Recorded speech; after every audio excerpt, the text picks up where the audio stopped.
So you've often heard me talk about my Pratt pack. It doesn't get any more legitimate than this. So I'm over in Rochester, where it all began many years ago, just down the road a piece.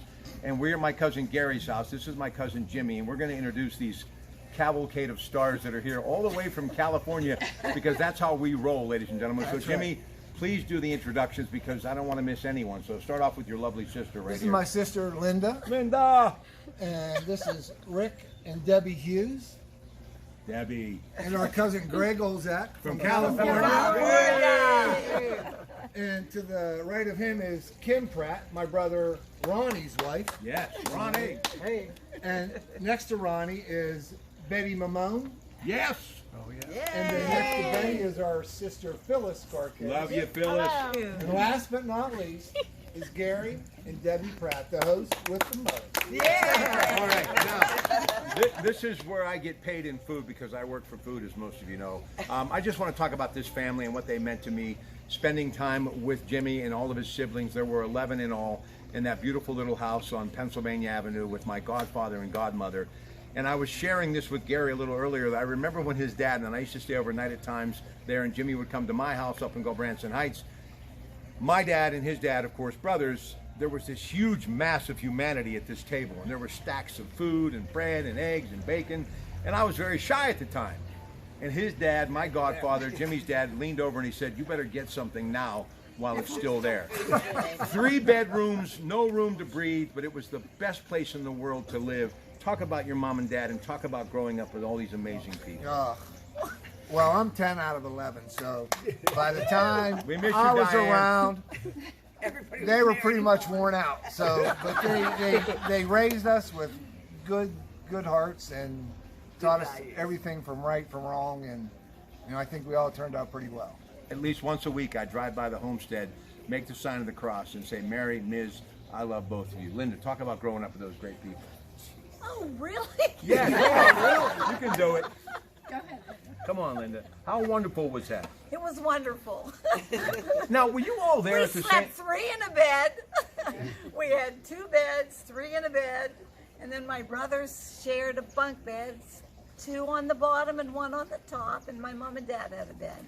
Now Debbie, her We had a mom crib. was my dad's brother, my Aunt Mary Lou, God rest her soul, absolutely a gem. Her father, another wonderful man, God rest his soul, meant so much. Let me tell you how tough they were. They would have a few drinks at Christmas time. Oh, yes, they did. That was fair to say. One or two. That's why Crown Royal is still around today. But it would be like a bitterly cold night at my house, and somebody, because of a few, moved a car the wrong way, and it would end up like in a ditch. Her father, who was a mechanic by trade, would just simply put the beer down, put the shot down, get up, go out, grab the chains, and hook it up to somebody's bumper, and all you would see is sparks. And this thing would be back in the driveway. He would come back in, sit down, start drinking like nothing happened. They were really cool people. Debbie, talk about your mom and dad a little bit. They were and your brother. special. They were special, yeah. We just come from a great family. We're real close with all our siblings, our brother or our cousins, and going to Christmas at Grandma's house on Christmas Eve was just wonderful. It was something you could never Never imagine duplicate. how, Yeah. No, and it worked, it clicked, and here it is all these years later, and it's like it was just yesterday. And Now, we're still talking about it. Greg's mom, all the Pratt girls, they're absolutely beautiful, and my daughter Eva's in that mix. It's all because of Lorraine. I think Lorraine is the one that gave us all any kind of looks. She passed away 6 years ago. Talk about your mom and how much she meant to all of us. Okay, well, yeah, our mother, Lorraine, was the middle of the 9, and she was the one that actually got away. They went on their honeymoon in 1948 to California and knew they'd never come back, but they didn't tell anybody.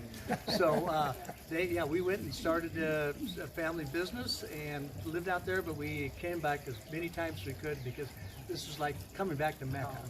Yeah, and Gary, of course, was the one that actually got a college degree, went to the University of Pittsburgh, and became an incredible pharmacist, his lovely bride. Talk about those days when you were trying to juggle everything and go to college, and your dad was just trying to put food on the table, Gary. Yeah, honestly, I was able to do it because what I saw from my parents. They could do it all. They could juggle. They took care of 11 kids, all of them. Meals, homemade meals, every day. And listen, Debbie, Best cook. an incredible parent. Obviously, his lovely bride. you had to be thinking about all of that when you were raising your own kids. About it, even though it got tough at times, it was nowhere near as tough as it was raising 11 kids, right? Right. I don't know how she did it. I think she was blessed. I mean, I had 3 kids, and they drove me crazy sometimes. But having 11, Couldn't even fathom. I couldn't even fathom that. Well, you know, and they've all turned out like Great. wonderful people. Like, I love being in this family, and they mean the world to me, all of you. Listen, I'm coming out of Sheetz one day, and I'm a very emotional type of person. Anybody that says hello, I'll give him a hug, okay? So this handsome young man comes out, and I let him get in front of me or something, and he said, hey, thank you so much. He goes, oh, by the way, I think we're related. And I found out it was their son and gave him a hug. Hadn't seen him since he was a small child. So that's how much this family means to me.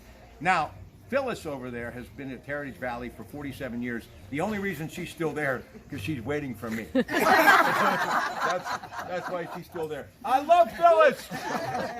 Phyllis, just talk about your family, and you were always in my corner, and I thank you for that. I grew up in a good family, helpful, giving, loving, Yeah. great family. And there's Betty there. Tell everybody here, introduce Betty, please. This is Betty Mamone. Betty Crawford before Betty Mamone.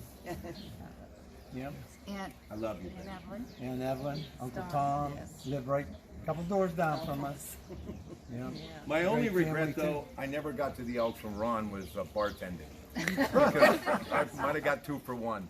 How are you? Huh? Doing okay? Yeah, I'm doing fine. You look great. Got a lovely wife, Yeah, I know. lovely kids, Got it all. grandkids. You think we could just like step into one of the, if I go into that shed over there like a Wayback Machine? Oh, Like exactly, 1965. yes. So in closing, before we go, this is something I've been talking a lot about on the radio, getting to know your neighbors, reconnecting with your family. And there's strength in numbers when you help people. And by the way, who's this edition This is over my here? grandson, Brandon. Brandon. Brandon, come over here, bud. Oh, he's on the screen right now. This is our Oh, I will. I will. No. pride and joy. Oh, you're getting in. Listen, the photographer obviously is Leanne, your significant other. Yes, it is. Doing a great job. And her 2 daughters grew up with my daughter Eva and my son Robbie. Look, I am truly one of the most blessed people on the planet, and we'll leave it at that. I'm just so happy that I got a chance to come back. You want to say something, young man? Anything. I don't even Just know. be respectful. Doing a video. No, I'm glad the family's all together, you know. After certain people die in the family and stuff, people stop getting together, and I hate to see it. So I'm really glad that the family can still get together after all the tragedies and stuff. Speaking of that, you've lost a couple of siblings, and why don't you talk about that a little bit? Because these people meant everything to me. I looked at them with such just strength, and everything that they said meant so much to me in my life, and they've all left a lasting impression on me. Go ahead, Gary. Yeah, my older sister Carol and younger sister Dee Dee and older brother Bernie all had Alzheimer's. So I hope you enjoyed a Pratt Pack reunion, and I just want to say as we move into the summer months, and especially with what we've been dealing with almost 3 years now, if you can reconnect and be smart and be safe, you should, because you only get one time around in this thing called life, and every single second is precious. And make sure you let those who you love know how much they mean to you.